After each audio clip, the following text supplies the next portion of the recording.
Circle to the Thrive, Lead, Succeed webinar. I'm your host, Sandi Hokansson, CEO of Sound Leadership, and it is my absolute pleasure to welcome today our guest, Miss Joyce Russell, who is going to be speaking. We're going to have a conversation together, and she's going to be sharing insights from the World Economic Forum and talking about the importance of leading with a global perspective. And I am super excited to introduce you to Joyce in just a minute. To set the stage for my conversation with Joyce today, I want to start by just sharing with you why I think it's important to lead from a global perspective. For one thing, it helps you recognize the impact of globalization on your business. We cannot understate in today's world how small the world is and how integrated organizations are. And so it's really, really important to think about global trends and issues and the effect they have on your world. Once you understand this and have a little bit more knowledge, it really enhances your effectiveness to lead in a global environment if you better understand, obviously, the issues that are present. And with this deeper expertise, you're going to have more value and add more value to your clients. Remember, your clients are operating in the global marketplace as well.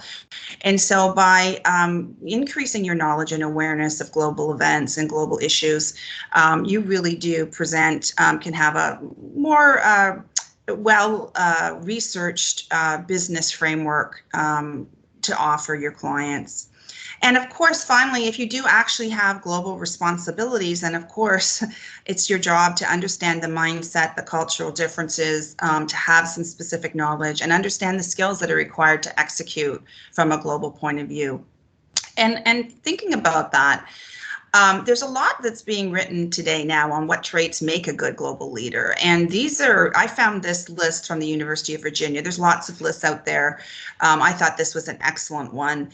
And these are some of the things that really make leaders succeed when they have global mandates. So obviously overseas experience is important, but sometimes you're offered the job and you don't have that. So one thing that would really help is just travel experience, understanding of different countries and geographies and cultural differences. So anything you can do to even just increase your travel is important. Just being self-aware of what are your biases, what is your framework that you make decisions in and how you come to the table. The more self-aware you are of yourself as a leader, the better you're going to be in these situations. Because these situations can cause some confusion, might take longer to do things and get things done. You might get impatient. And so it's really, really important that you're self-aware as a leader. Obviously, again, this is what the overseas experience and travel does, is help you develop more sensitivity to cultural diversity. It's always as well important that you come to the table a little bit humble, not as a know-it-all, because everyone around the world operates with different values and different cultural priorities, and so they may have a different way of going about something. So it's really important that we check ourselves, check our ego at the door. Leaders as well that ask a lot of questions and are interested and very curious also make very good global leaders, and to come at it from a very strategic standpoint. Okay, so that's kind of giving you a little bit of framework, and I'm super, super excited to have Joyce Russell with us today because she is a perfect example of a leader that leads with a global perspective. She's immersed herself in understanding and having a global presence and understanding the trends and issues globally, and she speaks very on broad issues and understands and makes global connections on a daily basis. I've had the pleasure of knowing Joyce for over 20 years. Joyce Russell has been awarded the top female executive in the staffing industry several times. She's a member of the Committee 200.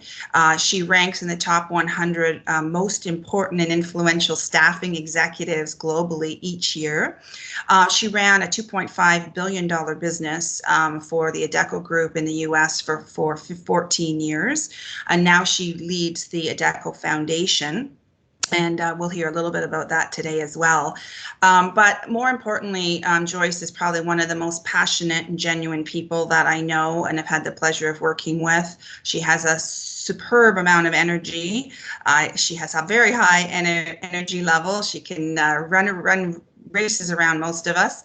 And she has a generous spirit. And most of all, she leads by putting a cherry on the top. It's my absolute pleasure to welcome you today to Miss Joyce Russell. Joyce, if you could just unmute yourself. Just the little microphone on your screen, and you can unmute.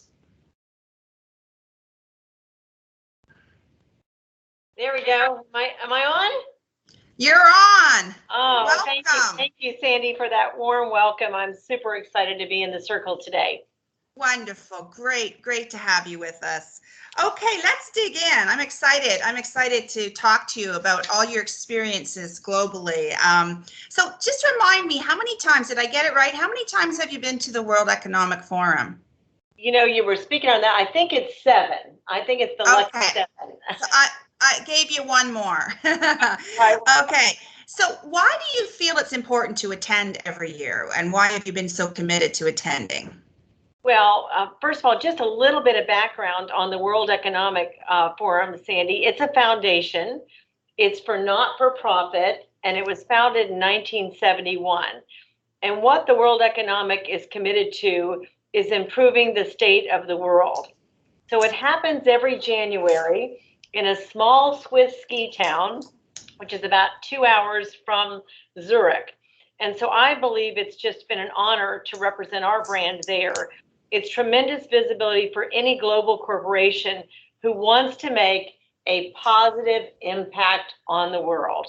So it obviously increases our brand for us attending. And as a thought leader in the world of work, I take a lot of pride in representing our brand with other great brands. Sandy, brands are there like Apple and Google and Microsoft and UPS and Bank of America and IKEA and Procter & Gamble. So some of the best brands in the world are there to make a difference from the public perspective as well as the private partnership with government. Wow, that's great. So many, Sandy, just another note on that. So sure. If we think about the participants, I just want everyone to get a view. It's about 3,000 participants drawn from all over the world and from every sphere of influence. So it's not just leaders of business and government, it's academia, arts, culture, and media. So well-balanced perspectives, not just business, but the world and our environment. So, you know, like I wanted to just give you a perspective of it. So like Christine Lagarde is there, and Angela Merkel is there, and Matt Damon's there, and Al Gore's there, and Prince William was there, and will.i.am was there. So it's like, you know, it's just a real diverse group of individuals trying to make an impact on the world. And when you go, you all, you have to go through a security line because it's obviously a very highly secured environment to get into the Congress Center. So you're going through it just like you're going through TSA at an airport. So I'm going through the line on like my first day, and I look to my right, and there's this woman standing there, and I think, oh, I know her. Do I know her from school or home, or where do I know her from? Oh no, you guys, it was Melinda Gates. I didn't really know her. But that's like, you know, you're just like, can't even believe, you know, and I stay in this tiny little hotel. There are big hotels and small hotels, and I'm in a tiny hotel, and sometimes, Cindy, you come in super late, and I walk in the lobby, and this man, I'm looking at him, and I think, well, I know him too, and he looks at me, and I don't know him, but I do know him, and he goes, oh, yes, darling, I am Richard Branson, and I'm like, oh, my God, Richard Branson in the lobby of the hotel. So it's just the craziest thing to be around such amazing individuals that really are all there for 4 days to make an impact on the world, and we are there, and I'm so proud to be a part of it. That is so wonderful, but you're forgetting that Richard Branson is seeing you and saying, oh my God, that's the amazing Joyce Russell. I don't think so. Okay, great. So you're kind of giving us this, what I was hoping, a little bit of feeling for what's going on and just how, you know, privileged it is to be on the inside. So give us a little rundown of what a typical day's like for you, and what, you know, is it all work or all play, or what happens? Yeah, so it's not much play. It's really a lot of work. So it's 4 days, and it starts on Monday and really concludes at the end of the week on Thursday night. But let me paint the picture back, Sandi, from even getting there and getting organized. Sure. The invitations start coming around November.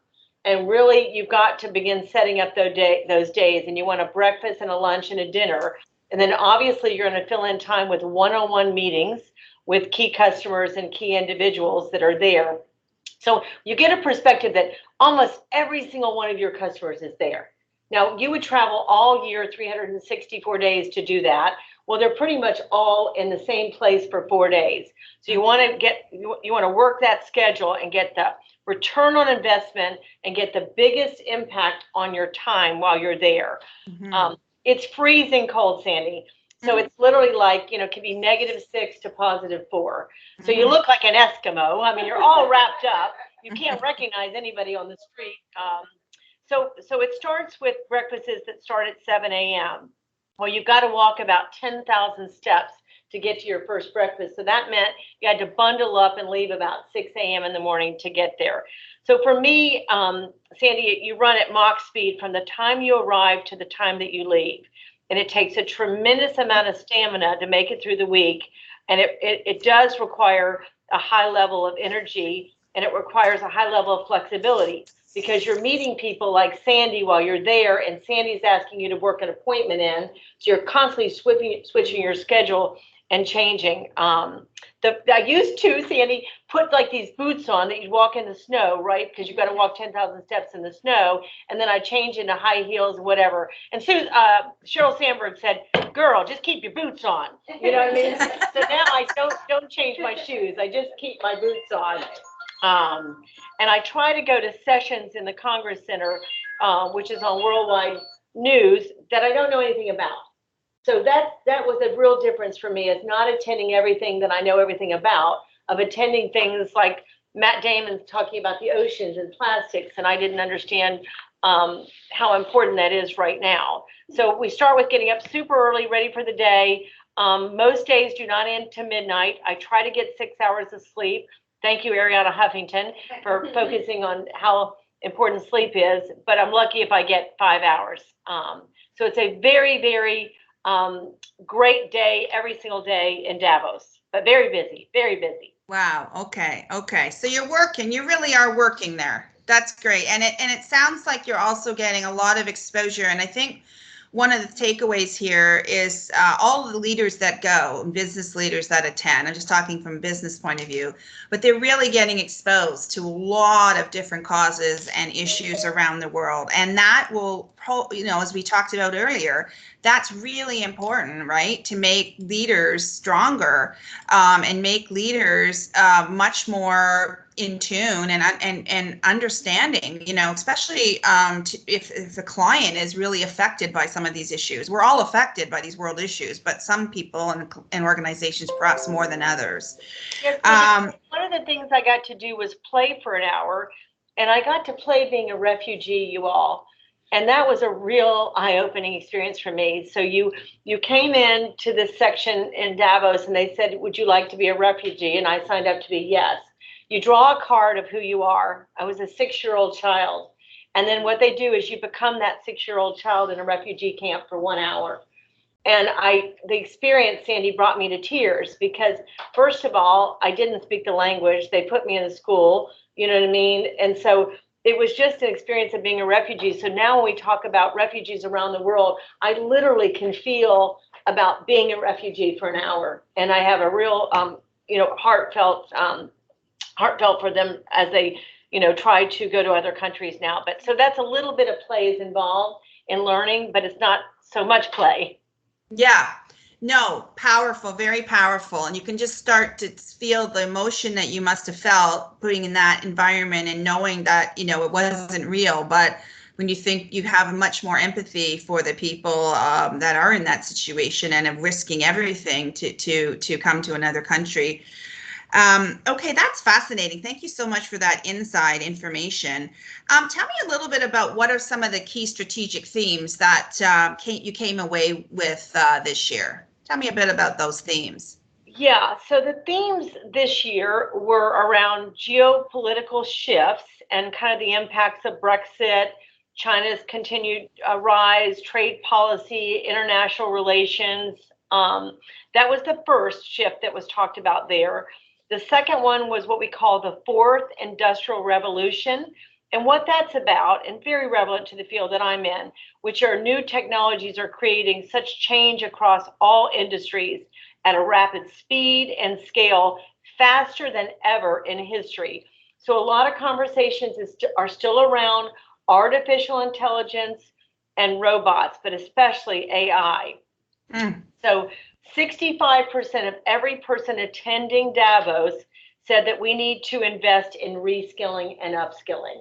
And that is true, very true. And one of the quotes that I heard there was that 68% of primary school students will end up in jobs that do not exist today. So one of the things that we really need to focus on is what they're calling the top skills in 2020. And I want to give those to you today, Sandi, as we think about 2020 is around the corner. So everyone on the phone, those top 10 skills that you're going to need are complex problem solving, critical thinking, creativity, people management, or what I call people leadership, coordinating with others, which of course is teamwork, emotional intelligence that I speak on all the time, IQ versus EQ, judgment and decision making, negotiation,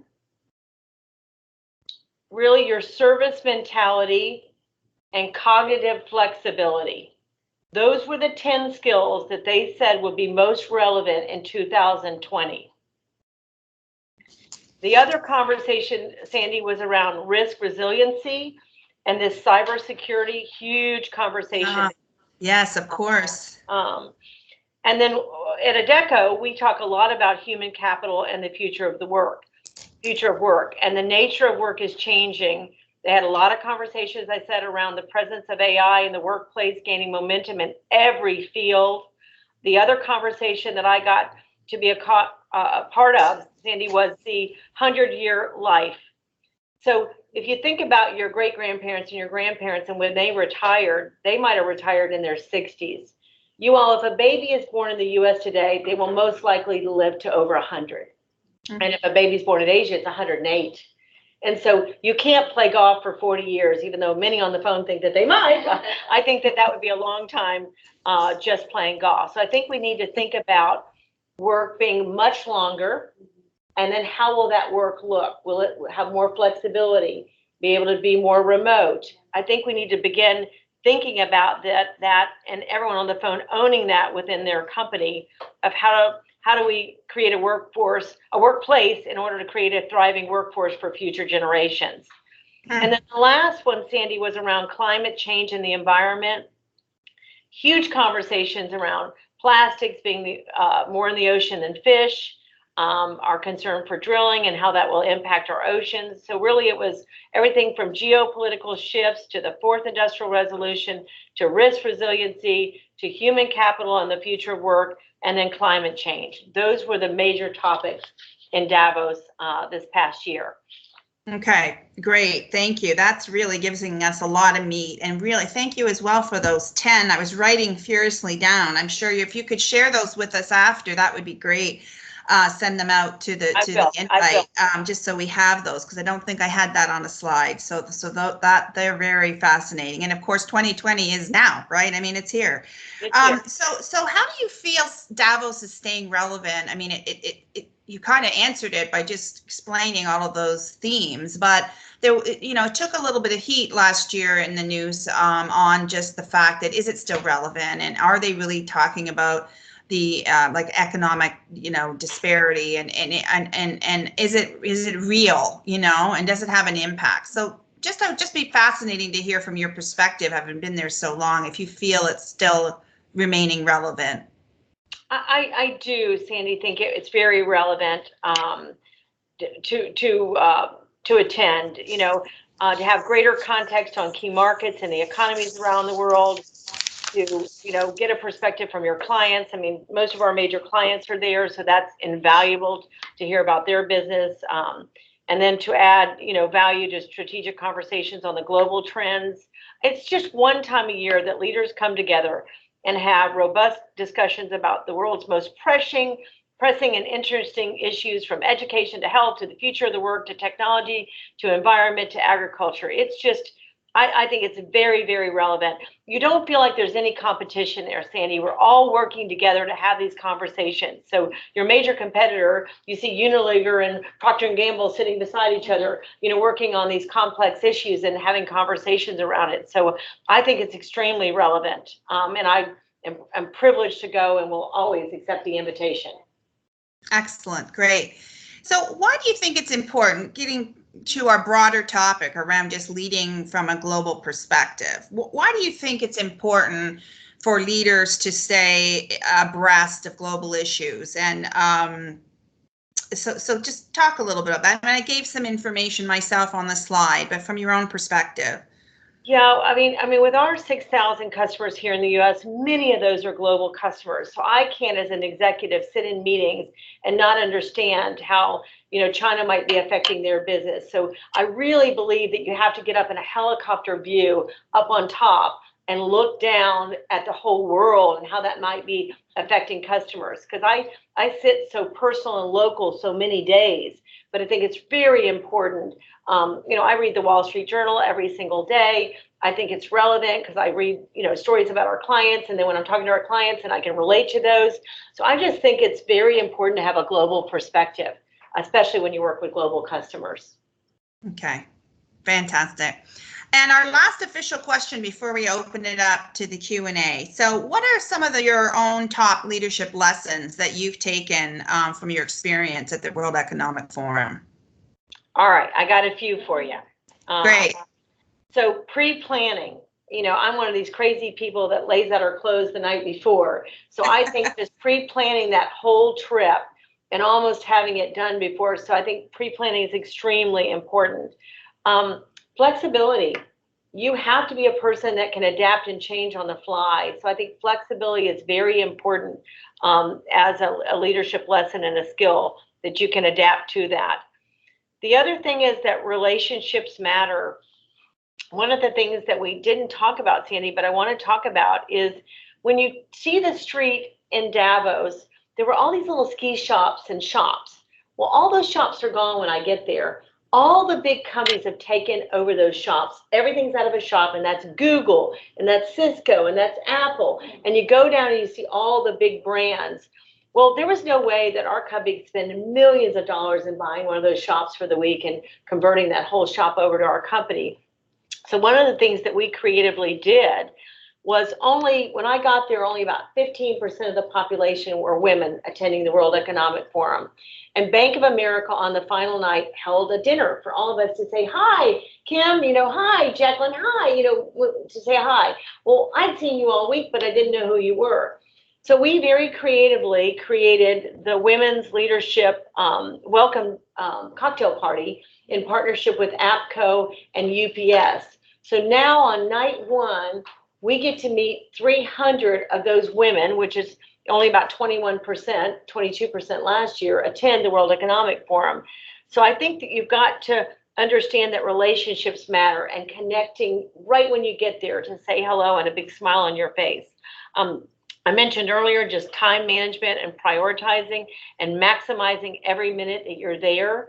I think that's very important. I try to do that every day to maximize every minute, ROI on your time.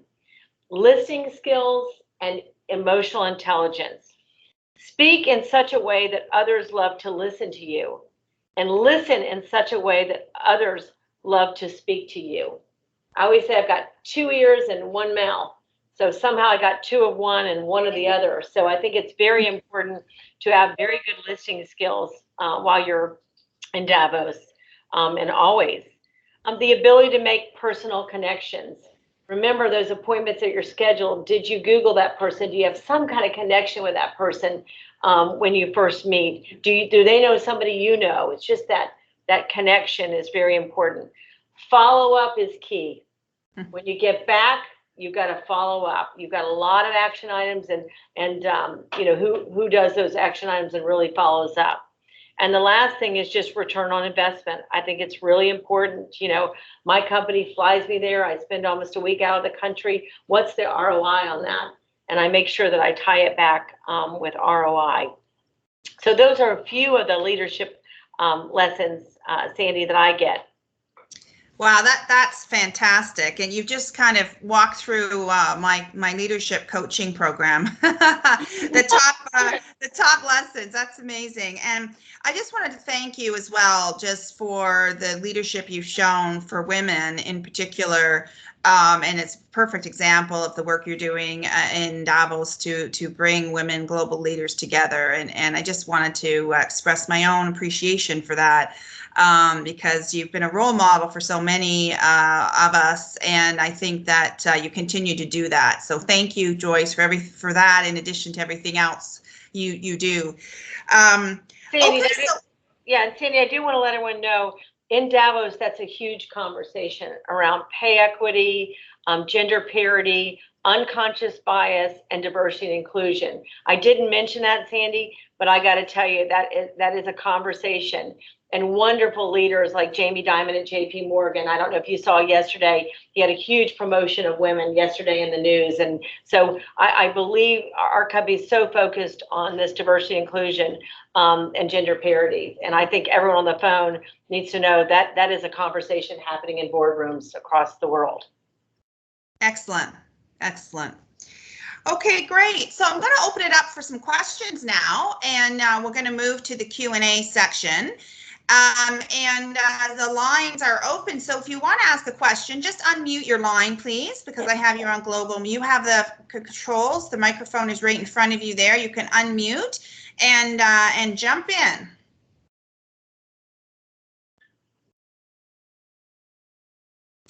Who would like to go first? Yeah, we've got one here, Sandy. Your return on investment, how do you rank that when you come back? Do you have a list of people you want to follow up with? What is your return on investment? What do you shoot for? Yeah, so the question is really around ROI and the follow-up when I get home. So last year, one of our top customers had about 350 openings for sales roles, and she spoke really quickly. We only had a 30-minute meeting there in Davos. So my job when I got back was to get to Atlanta with one of our brands, which was into more the professional brands, is to follow up on that meeting. But she had mentioned it in the 30-minute sales meeting that we had there, but there was no way. So the follow-up was get the order when you get home and follow up. So it's really, it could be anything, right? But it's just that follow-up of that brief conversation that you had there, and then what are we doing about it? What action are we taking? Right. And so we successfully brought in our pontoon brand to get those orders and work with that customer in Atlanta. So that's what I mean by it. Okay. Excellent. Great question. Thank you. So glad you have a group there. That's great. Okay, I think there was another question that I saw as well. Yeah, I've got a question, Sandy, if it's okay to jump in. It's Brad. Yeah, go ahead. Joyce, thank you very much for this. This is really fascinating stuff. One of the questions I've got is, you had said that there's no competition at Davos, and that struck me as interesting and as you would hope it would be. But the world is seeming more fragmented and much more territorial now. Is that being seen at the forum, or have you seen that at the forum in most recent times? And secondly, how big of a concern do you think this is now, and do you think that this is something that's going to last? No, I honestly did not. I didn't get to see it there. I understand, you know, I understand it, but we didn't. And then let me give you an example of that. You know, one of our main competitors were in some of the major meetings with me, and we were solving problems together and really, you know, not giving any confidential information around our companies, but trying to solve. We were talking about the future work, and our major competitor, one of them is Manpower. And they were working in that group with us and sharing and helping solve the problem, or trying to work on the problem together. So when I saw Unilever and Procter & Gamble doing that in a similar meeting, and I thought, wow, this is incredible that these are major competitors and we're all trying to solve some of the really major problems in the world, whether it be reskilling or the future of work. So I did not see competition there. I did not, and it was not fragmented. Great, thank you very much. Thanks, Brad. Great question. I wonder, just as an add-on to that, Joyce, what about the political leaders that are there? So many political leaders today seem to be at odds, and there's so many different movements in each country that are at odds. Did you see from the political leaders any difference? Did they two work together, or was it politics as usual, or? Most of them are keynoting on the stage, Sandy. So Okay. They really are not participating in the one-on-one meetings. Okay. In the forum meetings with us, they're not in those rooms. They're keynoting for their countries on the stage. Okay. I can tell you that Christine Lagarde was phenomenal when she addressed all at the women's dinner to talk about gender parity and unconscious bias. So she was, very, very open and shared. Yes. In her meeting with us, but I didn't get to see the political leaders, meaning the governors working together, or Okay. our different country leaders. Okay, that makes sense. I just wondered how accessible they were and how visible they were. Okay, great. And I think we have time for another question. I think there was one more question lurking there. I saw.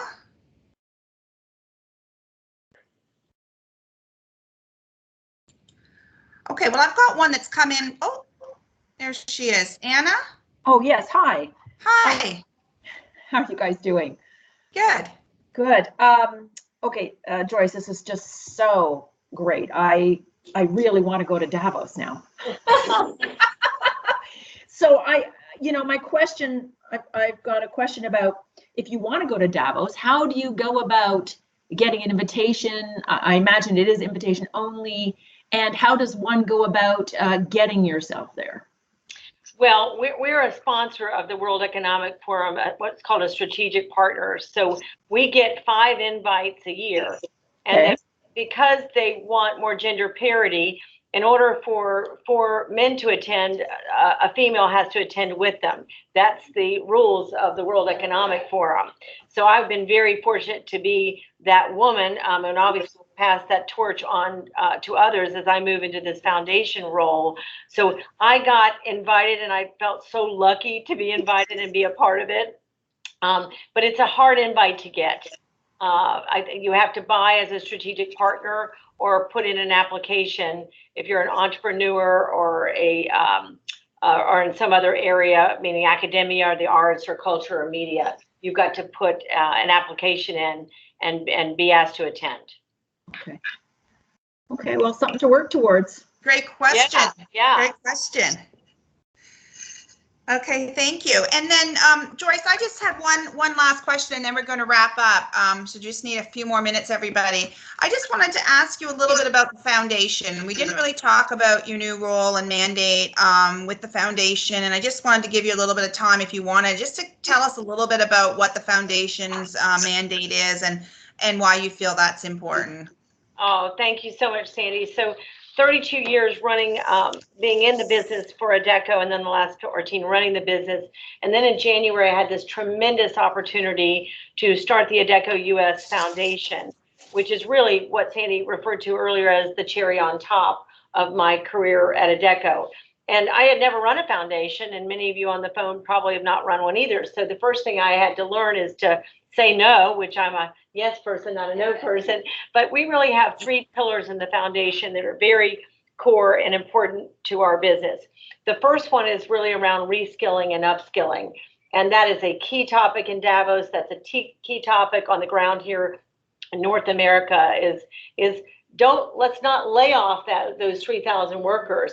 Let's find 2,000 of those workers that we can reskill and upskill and keep with your wonderful company, and because you already know that they fit and they are in the culture and they want to work longer. And so let's reskill and upskill them. So that's our main focus. About 80% of our time this year is focused on reskilling and upskilling.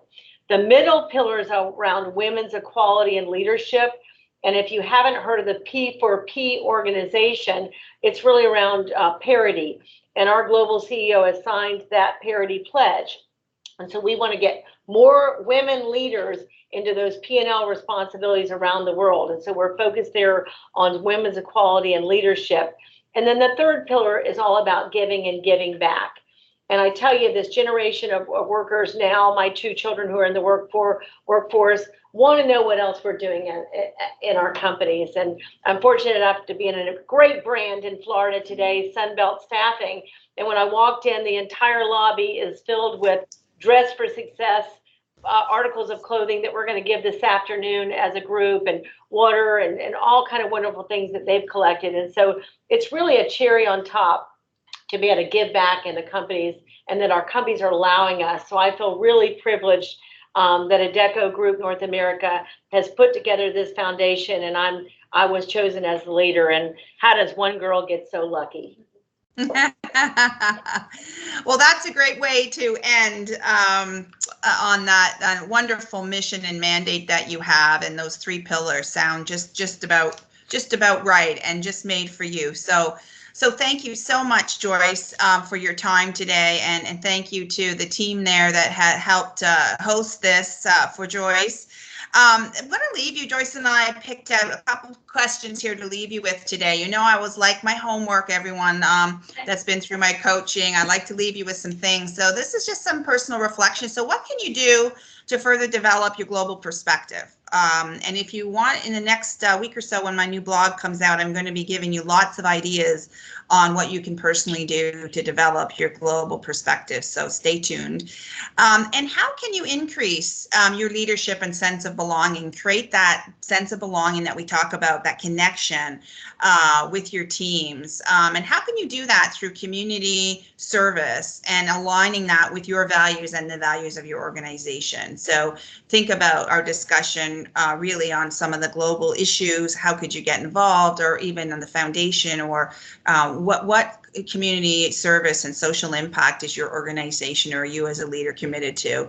And again, this is something that the new every generation actually supports this. It's not just the new generations of workers, but if there's particularly of interest to in the priority of what's important to them in work is what the values are in the organization. So how are you as a leader demonstrating those values? So food for thought. The next date, the next Thrive, Lead, Succeed webinar is Wednesday, June 26th at 11, and we are going to be honored to have another wonderful leader speak, Ms. Kathleen Taylor. She's presently chair of the Royal Bank, and she has also on several other boards, global boards, and she's going to be talking and sharing her leadership insights. So definitely do not miss that. Please reach out to me if you want to be a speaker for the circle. We're always looking for speakers. And don't forget, you have your member-only page that you can find on our website. So thank you, everybody. Great having this time with you today. And we have recorded this session, and this will be available on the membership page of soundleadership.ca. Thanks, everybody. And thanks again, Joyce. Thank you. Bye-bye. Thanks so much. Bye-bye, everyone. Have a great week. Bye. Bye.